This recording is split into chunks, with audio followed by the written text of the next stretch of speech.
we sometimes have patients in whom we start durvalumab and they develop pneumonitis. Could be because of the durvalumab. It could be because they were destined to get it anyway, and it's just coincident.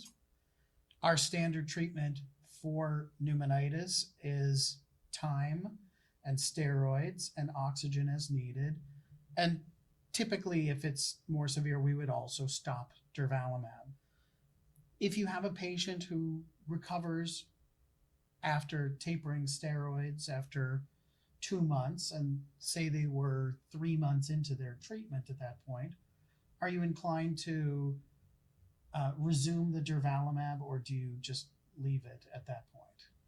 I think that's a good question. I think it depends on how bad that pneumonitis was, and if it landed the patient in the ICU, probably not.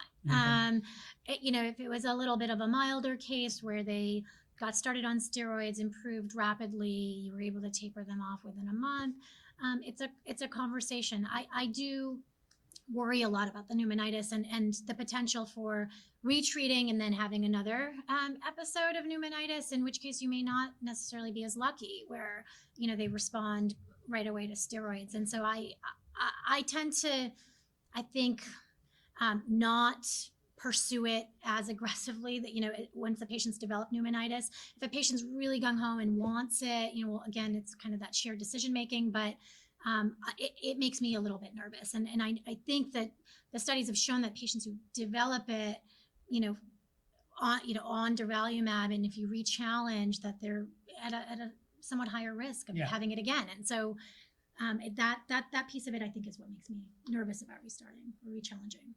Matt, your thoughts? Completely agree. If I have to give any steroid at all for a pneumonitis, I'm not going to continue the durvalumab, the infancy. And it's a different calculus than if a patient has stage 4 disease.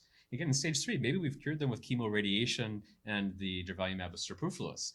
But because there's a little different risk-benefit package there than there is in stage 4, where maybe I don't have that many other options beyond this, then I might re-challenge after discussion of, hey, your chance of having another bad pneumonitis is probably half-half. I mean, that's at least what some of the data are showing us. Yeah, whereas in the stage 3 setting, I'm going to say, the other thing that I would point out is that in all these immunotherapy discussions, none of us know what the right duration of therapy is to accomplish what we want to accomplish. Right. And we've all probably had patients where I've had patients get 1 dose of an immunotherapy, have a terrible side effect. I don't give them any more, but they have disease control for years.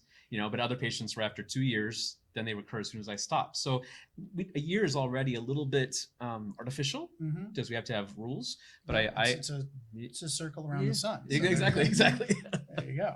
That's how it must be biologically. So I think that point's very well taken. That we do have limited data from the study that you could stop and then resume safely.